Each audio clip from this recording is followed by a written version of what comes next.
আমাৰ ৰাজ্যত আইন শৃংখলা পৰিস্থিতি বৰ্তমান চৰকাৰ দিনত যথেষ্ট অৱনতি হৈছে আৰু মুখ্যমন্ত্ৰী ডাঙৰীয়া নিজেই গৃহ দপ্তৰৰ দায়িত্বত আছে। তেখেতে বহুখিনি দায়িত্ব চম্ভালিব লাগে।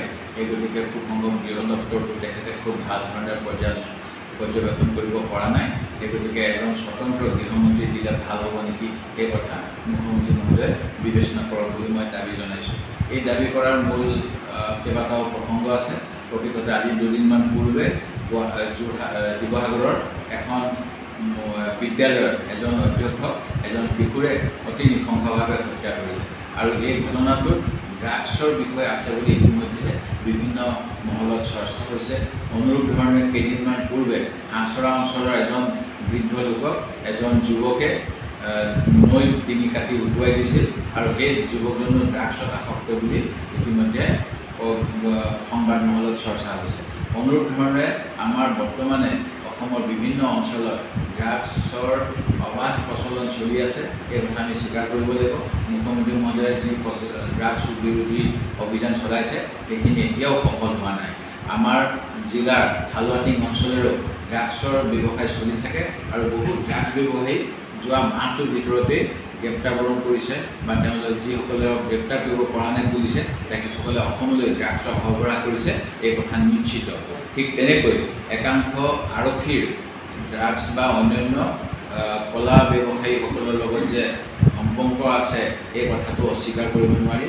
অসমৰ সৰ্ববৃহৎ এখন গৰু বজাৰৰ চৰকাৰী মূল্য 5 লাখ টকা, কিন্তু এইবাৰ ডাকত সেই গৰু বজাৰখনৰ মূল্য 1 কোটি টকা হৈছে বুলি আমি খবৰ পাইছোঁ আৰু নিশ্চিতভাৱে অবৈধ ব্যৱসায় এই বজাৰখনৰ পৰা চলাই বাবে চিণ্ডিকেট চলে বাবে তাৰ মূল্য এনেকৈ কোনো ব্যৱসায়ীয়ে নিজৰ হাতত ৰাখিবলৈ ব্যৱসায়টো এনেকৈ অস্বাভাৱিকভাৱে উচ্চ হাৰত নিবিদা পেলাইছে। গৃহ বিভাগৰ বিভিন্ন সময়ত বিভিন্ন অভিযোগ আছে। কিছুমান দক্ষ আৰক্ষী বিষয়াৰ অপমৃত্যু হৈছে। এই ক্ষেত্ৰত কিন্তু প্ৰশাসনে কোনো ধৰণৰ তাত তদন্ত কৰি দোষীক উলিয়াব পৰা নাই।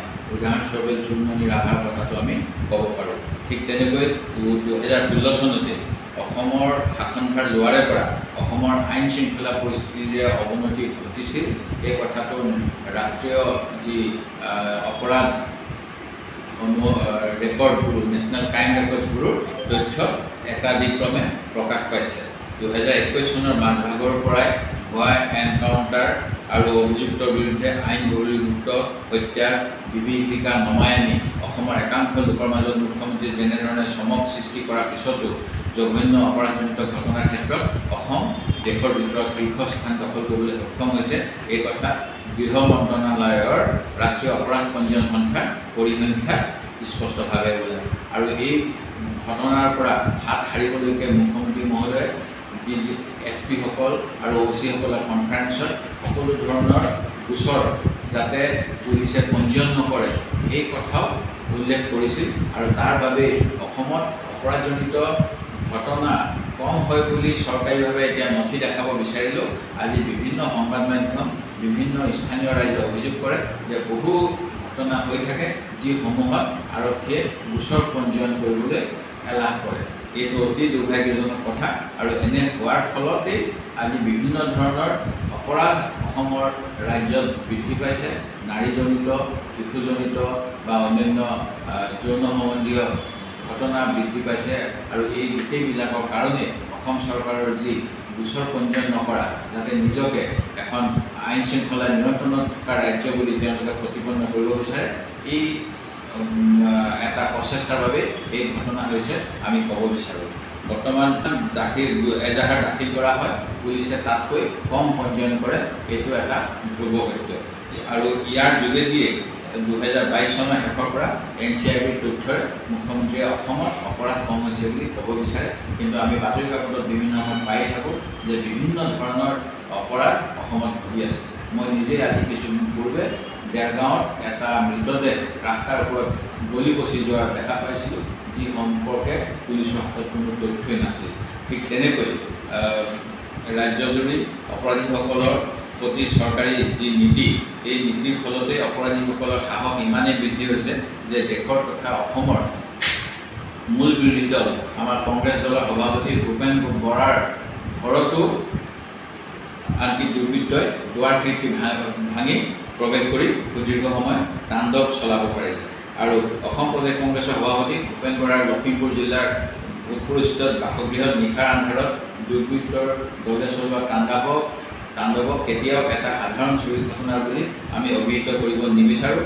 এই ঘটনাটোৱে অসমৰ বিৰোধী দলসমূহৰ নেতাসকলক সন্ত্ৰস্ত কৰাৰ এটা অপপ্ৰয়াস, সেইদৰে ৰাজ্যৰ আইন শৃংখলা পৰিস্থিতিৰো অৱনতিৰ এটা চূড়ান্ত নিদৰ্শন।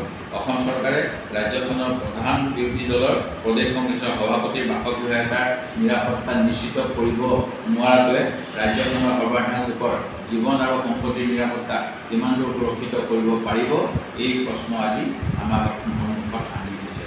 এই পৰিস্থিতিয়ে স্পষ্ট কৰি দিছে যে ৰাজ্যৰ গৃহ বিভাগ চলাবলৈ গৃহ বিভাগৰ দায়িত্বত থকা মুখ্যমন্ত্ৰী ডক্টৰ হিমন্ত বিশ্ব শৰ্মা ডাঙৰীয়া ব্যৰ্থ হৈছে।